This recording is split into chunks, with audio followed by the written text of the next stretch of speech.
우리 오늘 읽을 하나님 말씀 한번 살펴보겠습니다. 창세기 27장 33절에서 36절까지 말씀입니다.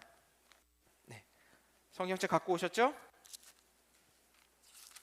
네, 창세기 27장입니다. 제 성경으로는 39면에 있습니다. 우리 성경책 갖고 오신 분들은 성경책을 잘 펴서 같이 읽어주시고, 제가 금요성경 대망회를 인도할 때마다 계속 이 성경 말씀에 근거한 이야기들을 계속 하고 있으니까 우리 예배 오시는 분들은 꼭 성경책을 갖고 와서 같이 보시면서 따라오시면 좋을 것 같습니다. 오늘 본문 말씀 27장 33에서 36절 말씀 우리 다 함께 봉독하겠습니다. 시작. 이삭이 심히 크게 떨며 이르되 그러면 사냥한 고기를 내게 가져온 자가 누구냐? 내가 오기 전에 내가 다 먹고 그를 위하여 축복하였은즉 그가 반드시 복을 받을 것이니라. 에서가 그의 아버지의 말을 듣고 소리질러 슬피 울며 아버지에게 이르되 내 아버지여 내게 축복하소서, 내게도 그리하소서. 이삭이 이르되 내 아우가 와서 속여 내 복을 빼앗았도다. 에서가 이르되 그의 이름을 야곱이라 함이 합당하지 아니하니까 그가 나를 속임이 이것이 두 번째이다. 전에는 나의 장자의 명분을 빼앗고 이제는 내 복을 빼앗았나이다. 또 이르되 아버지께서 나를 위하여 빌 복을 남기지 아니하셨나이까. 아멘.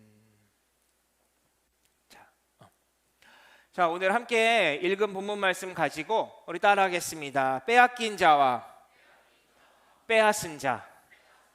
네, 빼앗긴 자와 빼앗은 자라는 제목을 가지고 은혜의 말씀을 나누어 보기 원합니다. 자, 우리가 이제 아브라함의 이야기를 제가 3번에 나눠서 해드렸고요. 이삭의 이야기를 오늘까지 3번째 하고 있습니다. 이삭에게 주신 약속의 땅에 대한 이야기, PPT 좀 띄워주세요. 제가 처음에 이야기했던 것은 이삭이 리브가를 만나는 장면에 대한 이야기입니다. 이삭이 이제 어른이 돼서 성인이 돼서 결혼을 하고 그 결혼을 어떻게 하게 되었는가, 그 결혼에 담긴 영적인 의미는 무엇인가, 신앙의 순수성을 지키기 위해서 고향 땅에서 아내를 데리고 오는 그 장면을 통해서 만남의 축복, 이 영적인 이야기를 같이 나눌 수 있는, 영적인 삶을 나눌 수 있는 동역자, 또 배우자, 또 많이 교류하는 여러분의 형제자매들을 만나는, 또 그런 공동체를 만나야 되는 만남의 축복에 대한 이야기를 좀 해드렸었습니다. 그 이후에는 이제 순종의 사람에 대한 이야기인데요. 이삭이 결혼해서 살아가지만 자녀를 낳지 못하죠. 20년 동안 자녀를 출산하지 못하는 아주 고통스러운 상황을 맞이하고 있었는데요. 그 상황 가운데서도 이삭의 삶이 물 흘러가듯이 순종하고 그 상황을 버티고 인내하고 또 겸허히 맞아들이면서 하나님께 더욱 나아가는 그 삶에 대한 이야기를 나누었습니다. 그 순종의 결과가 바로 파는 곳마다 우물이 나오고, 또 계속하여 그가 성경에 거부가 되었다라는 표현으로 단순히 물질의 축복만이 아니라 그의 인품, 그러니까 성품이죠. 그의 신앙, 그리고 그의 물질적인 삶, 세상에서의 어떤 그 모든 삶까지도 그가 순종을 통하여서 복을 갑절로 받게 되는 이야기를 함께 나누었습니다. 이제 오늘이 이삭의 이야기 마지막 부분이 될 것인데요. 이삭과 리브가 이 두 사람이 자녀를 낳았는데 그 두 자녀가 서로 뺏고 빼앗기는 그런 관계 가운데 있는 그런 현실의 삶 가운데 우리가 어떻게 나아갈 것이냐 하는 이야기를 좀 나눌 것입니다. 자, 하류쟁탈이라는 단어를 제가 인터넷에서 보게 되었습니다. 띄워주세요. 네. 하류쟁탈이라는 단어가 있는데요. 이게 어떤 단어인지 제가 살펴봤더니 물이 흘러가는데, 이웃한 두 하천이 흘러가는데 하천이 서로 침식력이 다르다라는 겁니다. 그 주변에 모래나 어떤 암석을 깎아 내려가는 그런 침식력이 달라가지고요. 그게 다를 때 서로의 유역이 빼앗게 되는 현상이라고 합니다. 지리학적인 용어라고 해요. 저도 제가 지리학을 전공한 건 아니라서 이번에 이제 보다가 이런 현상을 또 이렇게 설명하는구나라고 알게 됐습니다. 네. 중요한 것은 이 하천이 서로 멀리 있는 하천이 아니고 이웃한 가까이에 있는 하천이라는 것이에요. 가까이에 있는데 서로 힘의 차이가 나서 침식하는 그 힘의 차이가 나서 이 두 하천이 서로 뺏고 빼앗기는 그런 관계를 갖게 된다라는 것이에요. 자, 네. 순종의 사람 이삭의 가정 가운데 찾아온 갈등의 씨앗들이 있었습니다. 그것은 이 이삭과 리브가 두 사람이 20년 만에 드디어 하나님께 긍휼함을 받아서 자녀를 낳게 됐는데 이 자녀들이 아주 뱃속에서부터 난리라는 것입니다. 그러니까 여러분 아직 이렇게 임신의 경험이 없기 때문에 잘 모르실 수도 있어요. 임신을 해본 경험이 없어서 잘 모를 수도 있는데 이 뱃속에 자녀가 들어오게 되면요, 이 임신을 하게 되면 이 아이가 조금 시간이 지나면 막 발로 차기 시작합니다. 그렇죠? 발로 차면은 막 우리는 막 신기하다 막 그리고 귀 대보고 막 이쁘다 그래 발도장 찍고 막 그러는데 이제 보는 우리는 되게 이쁜데 이 뱃속에 아이를 품고 있는 산모는 시도 때도 없이 발로 차고 또 막 움직이고 그래서 불편하기도 합니다. 잠을 잘 못 자기도 하고요. 때로는 좀 아프기도 하는 그런 통증이 있기도 합니다. 근데 이 이삭과 리브가가 결혼해서 쌍둥이를 낳게 됐는데 이 쌍둥이가 뱃속에서부터 아주 난리 이런 난리가 없는 것입니다. 성경 본문에 서로 싸운다라는 표현이 있거든요. 아니 한 아이가 발로 차고 그래도 굉장히 어떡하지? 이런 마음이 드는데 이 엄마를 발로 차는 건 둘째치고 자기들끼리 막 걷어차고 있는 거예요. 네, 뭐 지금은 우리가 산부인과 가서 초음파도 검사하고 뭐 모두 찍어보고 이렇게 할 수 있는데 그 당시에는 그런 걸 할 수 있는 방법이 전혀 없었습니다. 그러니까 굉장히 두려운 상황이죠. 이거 진짜 큰일 날 수도 있겠다. 두려움이 생깁니다. 이게 25장에 나오는 이야기입니다. 성경책 있으신 분들은 25장을 따라와 주시면 됩니다. 그래서 이삭과 리브가가 야훼께 묻기 시작합니다. 야훼께 묻자온데 라는 구절이 나와요. 22절에 야훼께 묻는데 하나님께서 뭐라고 말씀하시냐면 이 두 아이는 잘 태어날 것인데 재미있는 것은 작은 사람 이 둘째 아들이죠. 큰 아이가 둘째 아이를 섬기게 될 것이다 라고 말하고 있었습니다. 이 섬기리라라는 아바드라는 단어가 그냥 단순히 섬기는 그런 것이 아니라 일하고 봉사하고 경작하고 때로는 노예가 되기도 하는 그런 이야기가 담겨있는 단어입니다.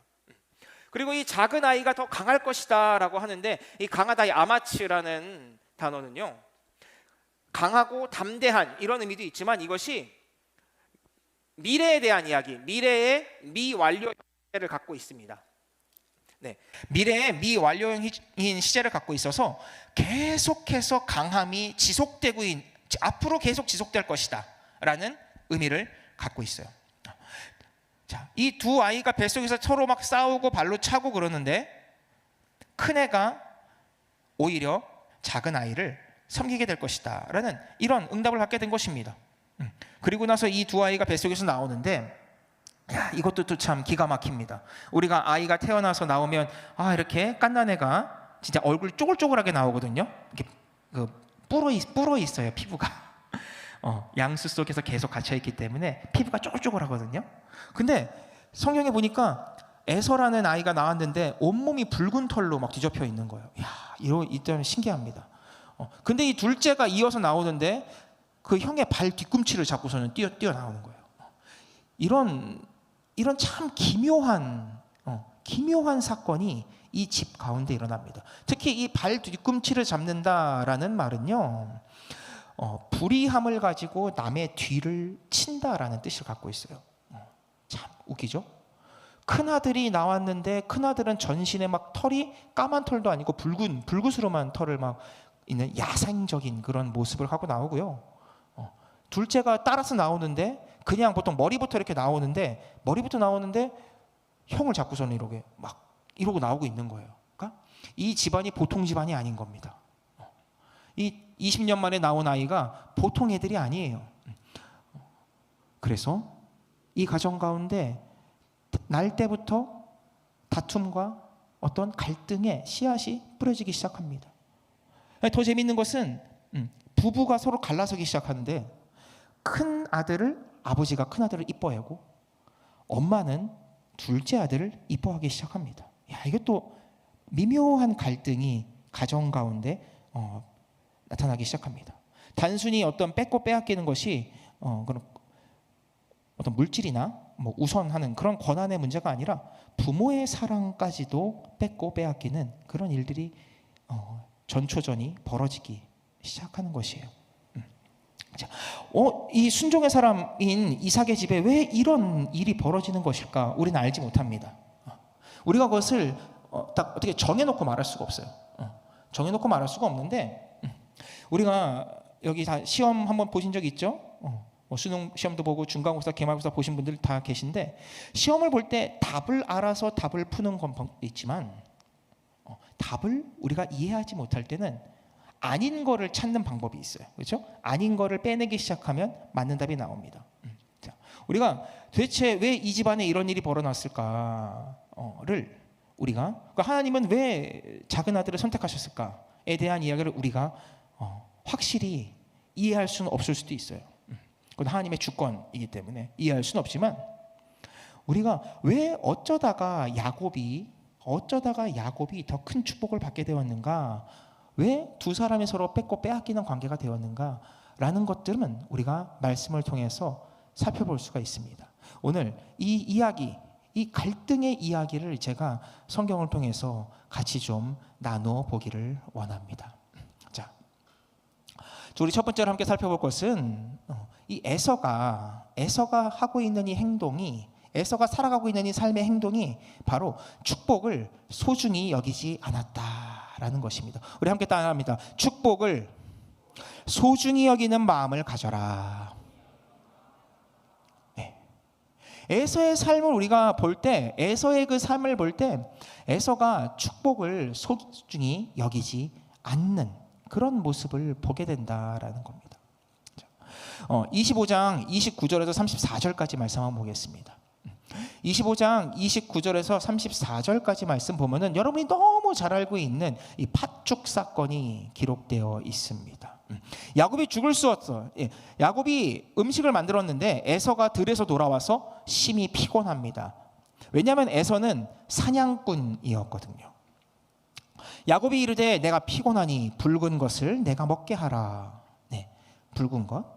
그러므로 에서의 별명은 에돔이더라. 그러니까 이거 붉다라는 불구스름하다라는 뜻을 갖고 있는 단어예요. 그래서 별명이 에돔이다 뭐 이렇게 말을 하고 있는 거니까 그거는 이제 넘어가도 되고요. 그 다음 구절 보면은 야곱이 이르되 형의 장자의 명분을 나한테 내놓아라 이야기를 합니다. 이 내가 먹을 것을 줄 테니까 형은 나한테 뭘 줄 거예요?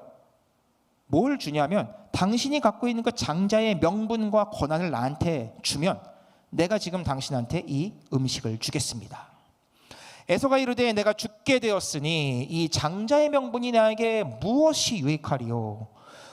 야곱이 이르되 오늘 내게 맹세하라니 에서가 맹세합니다. 장자의 명분을 팔아버렸어요. 야곱이 떡과 팥죽을 주고 에서가 먹고 마시고 일어나 갔어요. 다시 간 거죠. 에서가 장자의 명분을 가볍게 여겼다라고 성경은 기록하고 있습니다.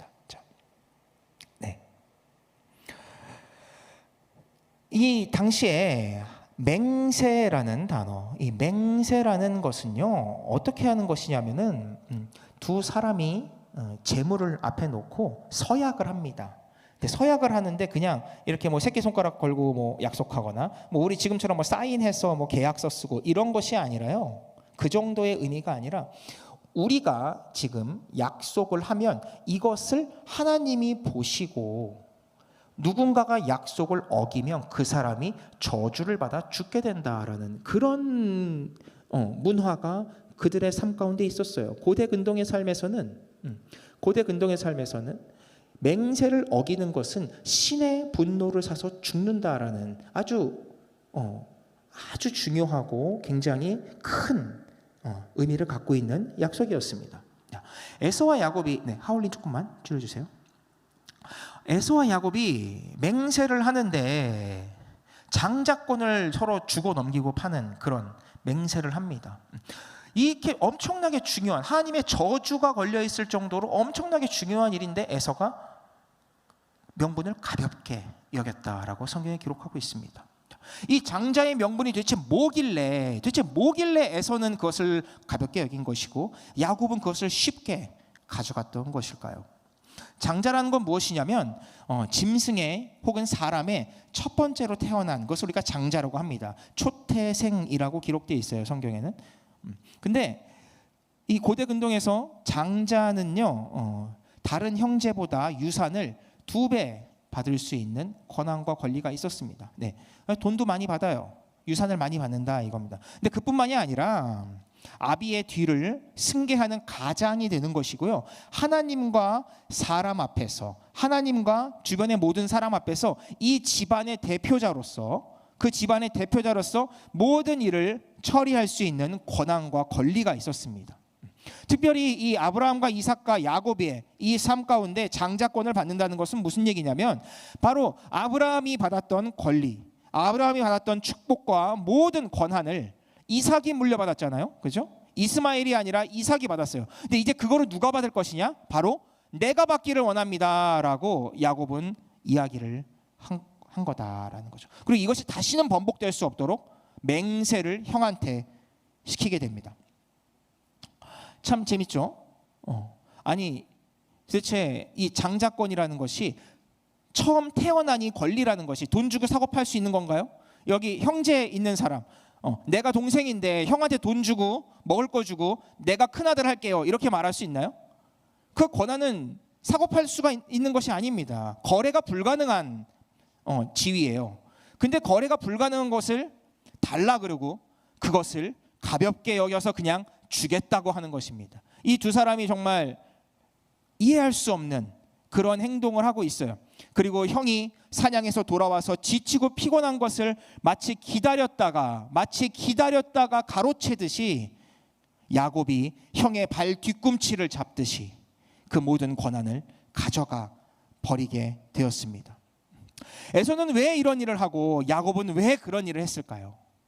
아까 이야기한 것처럼 이 장자의 권한이 가지고 있는 의미를 알고 있었다라는 겁니다. 에서는 그걸 몰랐어요. 왜냐? 에서는 들에서 사냥하는 사람이었습니다. 들판에 나가서 사냥을 한다는 것은 어떤 의미를 갖고 있겠어요? 지금이야 뭐 총으로 쏘든지 뭐 하겠지만 그때는 칼과 창과 화살을 가지고 뛰어다니면서 들판을 가로지르고 뛰어다니면서 기회를 노려서 화살을 쏘고 동물을 잡고 때로는 싸움을 해야 되는 그런 부분입니다. 자신에게 힘이 있어야 돼요. 힘이 있고 체력도 있고 기술도 있어야 되고요. 뭐 그런 경험이 많이 있어야 됩니다. 에서는 힘에 의해서 좌우되는 철학을 갖고 있었다라는 거예요. 그의 삶 가운데 힘에 의해서 좌지우지되는 인생을 살고 있었어요.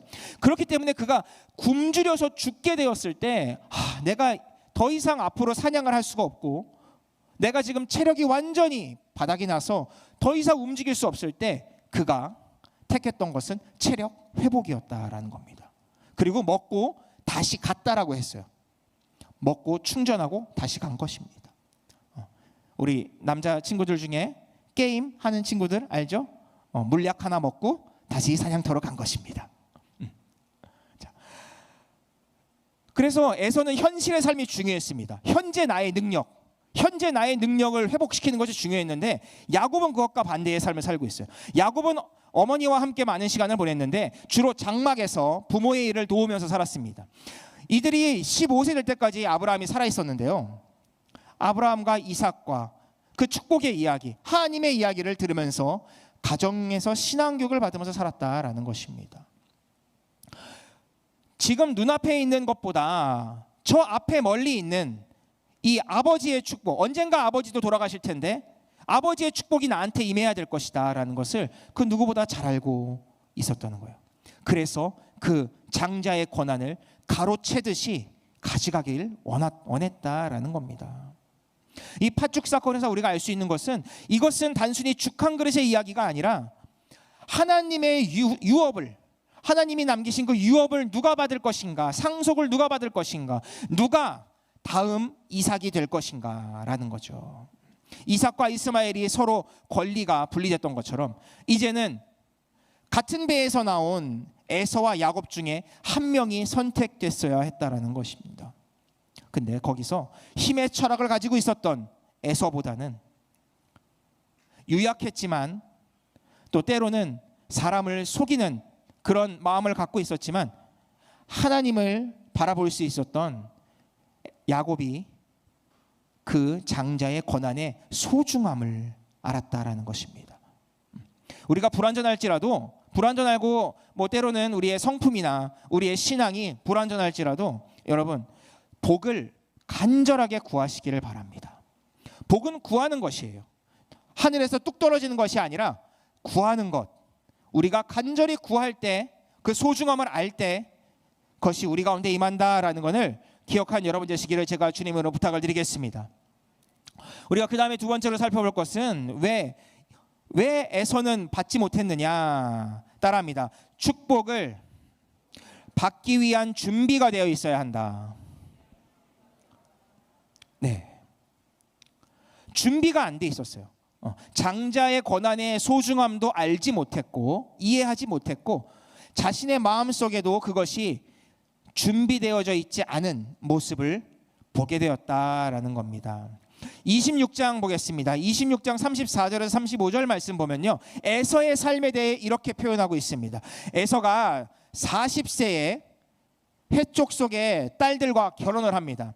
아버지 이삭처럼 똑같이 자기도 40세에 결혼을 하는데 아버지는 리브가를 데리고 왔잖아요. 그렇죠? 고향 땅에서 리브가를 데리고 와서 신앙적인 것을 지키기를 원했는데 에서는 그 동네 사람들을 만나서 해쪽 속 여인 중에 마음에 드는 사람을 아내로 맞이하게 됩니다. 그래서 이삭과 리브가의 마음에 근심이 되더라라고 표현하고 있어요. 27장 46절 보겠습니다. 27장 46절에는요, 리브가가 이삭에게 이르되 내가 햇사람의 딸들 때문에 내 삶이 굉장히 싫어졌다. 여기서 싫어졌다라고 하는 것, 카스티라는 단어는 그냥 싫은 것 정도가 아니라 굉장히 경멸스럽다, 내가 환멸을 느낀다라는 강한 뜻을 갖고 있어요. 그러니까 자기 삶이 그냥 아주 괴로운 겁니다. 대체 내 삶에 큰 대못이 박힌 것처럼 내가 막 답답해서 죽을 것 같다, 이런 말을 하고 있는 것입니다. 햇사람의 딸 중에서 아내를 맞이하면 내 삶에 무슨 재미가 있으리요. 그러니까 굉장히 답답한 거예요. 부모의 마음에 큰 근심이 되었다라는 것입니다. 성경은 우리에게 이방 여인을 아내로 맞이하는 것에 대해서 강한 경고를 하고 있습니다. 왜냐? 바로 우상에 금방 노출되기 때문이다라는 거예요. 볼까요? 다윗의 언약을 계승했던 게 누구예요? 솔로몬이죠. 솔로몬이 근데 끝까지 잘 갔나요? 끝까지 못 갔어요. 성경에는요, 이방 여인 때문에 그가 신앙이 무너지고 하나님이 그에게 경고를 하셨는데도 불구하고 그 경고까지도 무시하는 모습을 보이게 됩니다. 자, 또 삼손은 어땠나요? 삼손. 그렇게 힘이 세고 태어날 때부터 나시린으로 태어난 하나님의 선택받은 사람 삼손은 어땠나요? 삼손은 블레셋 여인 들릴라에게 마음을 빼앗겨서 그녀에게 결국은 자신의 비밀을 모두 털어놓고 머리가 다 잘려나가고 두 눈이 뽑히고 노예처럼 맷돌을 돌리다가 마지막에 회개하여서 간신히 힘을 다시 회복하고 장렬하게 죽음을 맞이하게 되었습니다. 또 우리가 주일 오브 예배 때 들었지만 느헤미야가 포로 귀환민들을 데리고 있다가 자기가 이제 일을 다 마치고 본국에 귀환하였을 때 그 귀환한 사이에 이스라엘 백성들이 그 땅의 이방인들하고 다시 혼인을 맺고 하나님을 떠나고 성전을 소홀하게 여기고 레위인과 제사장들을 소홀히 여기고 하나님의 성전을 돌보지 않아서 레위인들이 성전을 버리고 떠나가고 성전 제사가 다 무너지고 신앙이 다 무너지는 모습을 보게 됩니다. 그리고 느헤미야가 다시 돌아와서 그 모든 것들을 질책하고 이방 여인들을 내쫓고 성전을 다시 한번 회복시키고 이런 일들이 성경에 기록되어 있어요. 이처럼 이방 여인들이 신앙의 문제가 될 수 있고 신앙의 걸림돌이 될 수 있는 것들을 성경은 피하라라고 말하고 있습니다. 물론 이방 여인들 중에도 하나님의 선택을 받은 사람이 있고 예수님의 족보에 올라온 사람들이 있습니다. 마태복음 1장 5절에 볼까요? 마태복음 1장 5절에 보시면 살몬은 라합에게서 보아스를 낳았다. 그래서 라합은 기생 라합이었습니다. 여리고를 점령할 때 있었던 기생 라합이에요. 근데 보아스라는 사람을 낳게 됐고요. 보아스는 룻을 통해서, 룻 역시 모압 여인이죠. 룻에게서 오벳을 낳고 오벳은 이새를 낳고 이새가 나중에 다윗을 낳죠. 다윗의 계보에 이방 여인들이 들어와 있긴 해요. 근데 이 이방 여인들은 어떤 사람들이냐? 바로 회심한 사람들, 자신의 삶을 온전히 하나님께 다시 한번 돌아간 회심한 그리스도인이었다라는 것입니다. 그렇기 때문에 문제가 없었어요. 그런데 그렇지 않은 이방인들은 우리를 사로잡고 우리를 타락하게 된다라는 것입니다. 우리가 이제 가끔 우리 형제 자매들이 그런 얘기를 해요. 목사님, 연애 어떻게 해야 돼요? 뭐 결혼 어떻게 해야 돼요? 이런 이야기들을 하는 친구들이 있어요. 그럼 듣고 싶어요라고 말하는 친구들이 있는데, 그거 이제 나중에 차차 또 하기로 하고, 제가 여기서 지금 드릴 수 있는 말씀은 무엇이냐? 여러분께서 신앙생활을 잘하는 사람들을 만나기를 반드시 기도하시기 바랍니다. 물론 우리가 믿지 않는 사람을 전도하고 그 사람과 교제할 수 있어요. 그런데 그것은 여러분에게 큰 훈련이 필요합니다. 아주 큰 훈련이 필요해요. 여러분이 선교의 사명을 가지고 있을 정도의 큰 결단이 필요합니다. 그 집안에 뭐 어떻든지 이런 것, 뭐 그 집안이 교회를 잘 다니고 이런 거 다 좋습니다만, 결국 여러분하고 같이 만나고 같이 사는 사람이 예수를 잘 믿어야 여러분들이 신앙이 흔들릴 때 그 사람이 여러분을 잡아줄 수도 있고요. 두 사람이 합해서 기도함으로 말미암아 가정에 큰 은혜가 임하게 되는 것입니다. 그러면 여러분, 예수 잘 믿는 사람을 만날 수 있도록 기도하시기를 제가 주님으로 부탁을 드리겠습니다. 내 마음에 드는 사람을 원해서 만나면 그 내 마음 때문에 책임을 내가 지게 되는 것이지만, 하나님이 기뻐하시는 사람을 만나면 하나님이 그 삶을 책임져 주신다라는 거죠. 아까 이야기한 것처럼 에서는 힘의 철학을 의지하고 살았기 때문에 자기 힘과 자기 능력과 자기 취향대로 살아갔어요. 자유분방한 삶을 살았습니다. 세상적인 가치관에 따라 살아간 것이죠. 그래서 장자의 명분도 우습게 여겼지만 이 순결한 혈통에, 영적인 혈통에 대한 건 역시 소홀히 여겼고, 이방 여인을 전도하거나 회심해서 부모님의 그 신앙교육을 받을 수 있도록 하는 그런 것조차도 시도하지 않고 아예 관심도 없었어요. 관심이 아예 없었어요. 이것은 큰 차이가 있는 것입니다. 마음의 준비가 되지 않았다는 거죠. 아브라함과 이삭으로 내려온 그 축복이 신앙에 기반하고 있는데 그것을 받아들일 준비가 전혀 되고 있지 않았다라는 것입니다. 바라건대 여러분들, 우리의 눈에 좋은 대로 하나님을 보기보다는 하나님께서 여러분에게 허락하신 것들을 보고 하나님 안에서 간절히 구하고 여러분께서 언제든지 그 복을 받아 누릴 수 있도록 마음에 준비가 되어 계시기를 주님의 이름으로 축원하겠습니다. 마지막으로 함께 볼 것은요, 하나님의 일하심에 대한 순종의 마음이 필요합니다. 순종의 마음. 이 복을 받기 위해서 우리에게 피해야 될 것들이 있었다면 또 우리가 받아들여야 되는 것도 있어요. 그것은 바로 순종에 대한 이야기입니다. 자, 27장 오늘 본문으로 넘어오면요, 처음부터 끝까지 아주 또 재미있는 사건들이 벌어집니다. 그것은 바로 이삭이 축복을 하고 리브가가 그것을 변경하는 그런 가정 간의 분란이 일어나는 장면이에요. 사실 이삭은 에서를 사랑했어요. 에서가 큰아들이기도 했지만 에서가 나가서 용감하게 또 씩씩하게 또 때로는 거친 그런 삶을 살아가는 그 아들의 모습이 보기 좋았던 것 같아요. 그래서 앞에 초반부에 보면요, 뭐라고 나오냐면 3, 4절에 이렇게 나옵니다. 그런즉 내 기구 곧 화살통과 활을 가지고 들에 나가서 나를 위하여 사냥하여서 내가 좋아하는 음식을 만들어라. 그 만들어서 나한테 갖고 와서 내가 그것을 먹으면 내가 죽기 전에 너한테 장자의 명분으로 축복을 할 것이다 라고 이야기를 하고 있어요. 자, 재밌죠? 이삭은 무엇을 선택했냐면 참 아쉽게도 본인이 좋아하는 음식을 선택합니다. 자기가 큰아들을 좋아하는 것, 큰아들이 잘하는 것, 큰아들만 할 수 있는 것, 네, 집에서 집안일을 돕고 있는 야곱은 전혀 할 수 없는 사냥이라는 것을 시킵니다. 너는 잘하니까 나가서 빨리 그거 해서 갖고 오면 내가 복 주고 편안히 죽을게 라고 이야기하는 것입니다. 이삭도 마지막에는 이런 실수를 하게 됩니다.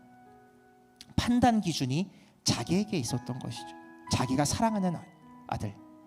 근데 아까 맨 처음에 얘기했지만 분명히 하나님께서 두 아이가 뱃속에서 싸우고 있을 때 큰 자가 작은 자를 섬긴다라고 했는데 그것을 다 잊어버리고 혹은 그것을 고려하지 않고 자기가 좋아하는 감정과 자기가 좋아하는 취향을 선택합니다. 실수 그리고 불순종에 대한 이야기가 펼쳐지죠. 그러면 리브가는 어떻게 했나요? 18절에서 20절 보면요, 리브가는 이렇게 이야기를 합니다. 야곱이 아버지에게 나아가서 내 아버지여 하고 부르니 내가 여기 있노라 내 아들아 내가 누구냐 라고 이야기를 합니다. 리브가는 야곱에게 변장을 시키고 털옷을 입히고 본인이 만든 음식을 야곱의 손에 들려서 보낸 것이죠. 야곱이 아버지에게 대답하되 나는 아버지의 맏아들 에서로소이다. 아버지께서 내게 명하신 대로 내가 하였사오니 원하건대 일어나 앉아서 내가 사냥한 고기를 잡수시고 축복하여 주옵소서. 이삭이 그의 아들에게 이르되 내 아들아 내가 어떻게 이같이 속히 잡았느냐.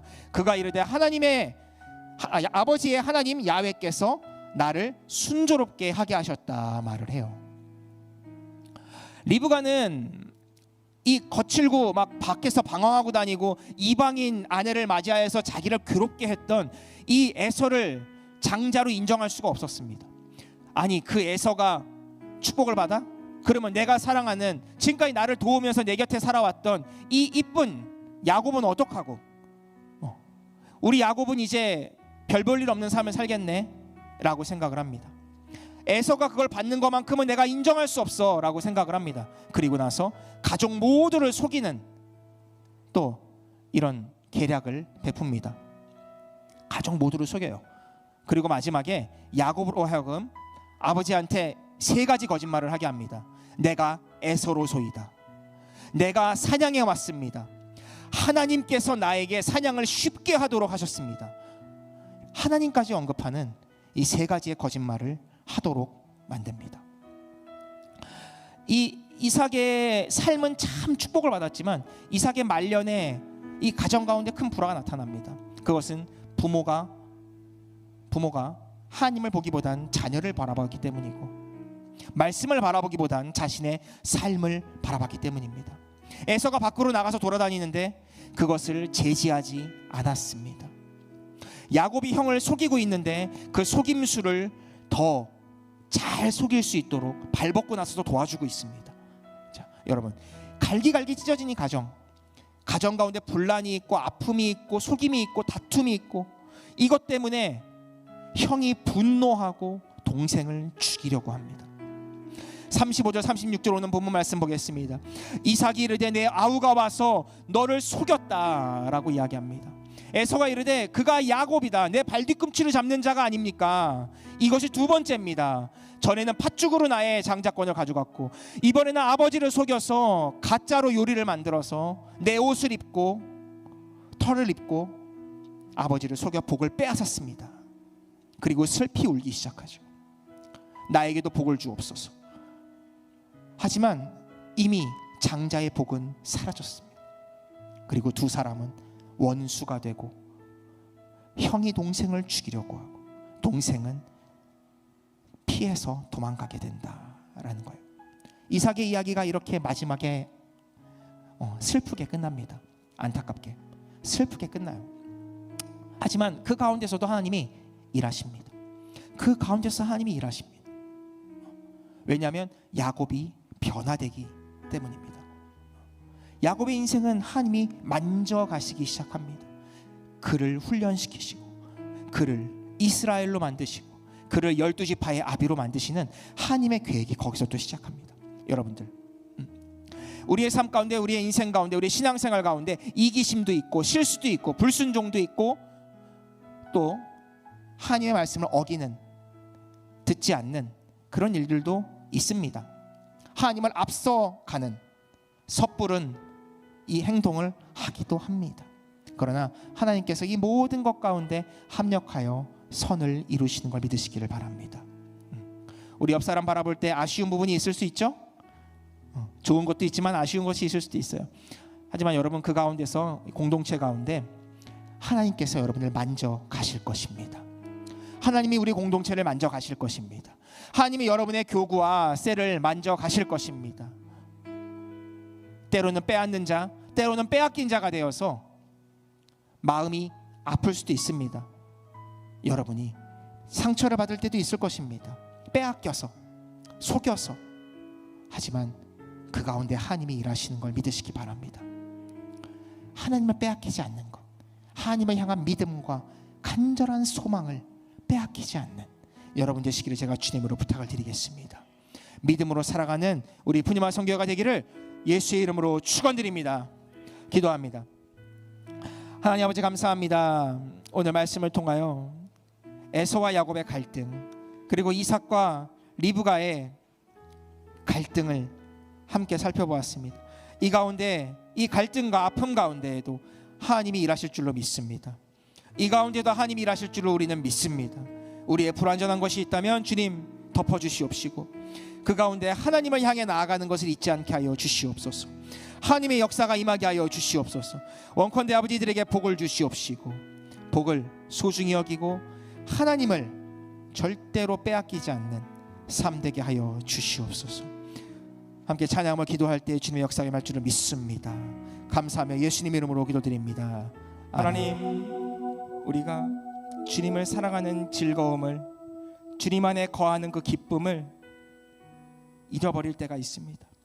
세상이 나를 속일 때가 있고, 세상이 나의 것을 가져갈 때가 있고, 때로는 내 옆에 사람이 나의 소중한 것을 가져가고, 나의 사람을, 나의 감정을, 때론 나의 소유를 빼앗아 갈 때도 있습니다. 가장 가까운 가족 간의 갈등이 있을 때가 있습니다. 우리 지구역 가운데에도 갈등이 있을 때가 있습니다. 내가 속한 공동체에서도 빼앗고 뺏는 감정의 소모가 있을 때가 있습니다. 그때 우리가 주님을 빼앗기지 않게 하여 주시옵소서. 우리가 그럴 때 주님을 절대로 빼앗기지 않게 하여 주시옵소서. 속이는 자가 되는 것도 아니고, 속임 당하여 빼앗기는 자가 되는 것도 아니고, 어떤 사람을 편애하는 사람이 되는 것도 아니고, 그 편애하는 사람을 위해서 계략과 모략을 세우는 자가 되는 것도 아니고, 우리가 그냥 하나님을 바라보기 원합니다. 우리가 나의 감정이나 나의 취향이나 나의 마음 때문에 주님을 빼앗기고, 말씀을 빼앗기고, 우리의 삶의 목적을 빼앗기는 것이 아니라, 꿈과 비전을 빼앗기는 것이 아니라, 우리는 주님을 바라봄으로 말미암아 합력하여 모든 선이 이루어지게 하여 주옵소서. 이 시간에 모든 갈등이 떠나갈지어다. 아픔이 떠나갈지어다. 특별히 관계의 문제가 떠나갈지어다. 우리 형제자매들 가운데 때로는 사랑하는 사람을 빼앗김에 아픔이 있을 때도 있습니다. 사랑하는 형제자매를 빼앗길 때 아픔이 있습니다. 배신당했을 때의 아픔도 있습니다. 속임당했을 때의 그 아픔도 있습니다. 주님 이들을 불쌍히 여겨 주시옵소서. 아버지, 그 속이고 속이는 그 빼앗김 가운데 매몰되어 가는 것이 아니라 그 과정 가운데서 주님을 보게 하여 주시옵시고, 마침내 그 이후에 야곱이 자신의 삶을 살아간 것처럼 하나님이 그 모든 것을 이루어 나가실 것을 믿고 바라보게 하여 주옵소서. 아버지, 그 빼앗김 때문에, 때로는 그 상처 때문에 인생이 끝난 것처럼 생각하지 않게 하여 주시옵시고, 하나님이 합력과 선을 이루실 것을 봅니다. 우리 것을 믿습니다. 그것을 바라보며 나아갑니다. 에서와 같이 육적인 사람이 되지 않게 하여 주시고, 야곱의 변화되기 전처럼 속이는 사람이 되지 않게 하여 주시고, 이삭과 리브가처럼 불순종하거나 하나님을 앞서가는 사람이 되는 것이 아니라, 그 어떠한 상황에서도 주님의 음성에 순종하며 나아가는 순종의 사람을 끝까지 지키게 하여 주시옵소서. 우리의 마음 가운데 하나님의 능력이 임하게 될지어다. 모든 아픔이 이 시간에 떠나갔습니다. 우리의 눈물이 떠나갔습니다. 우리의 아픔의 고통도 떠나갔습니다.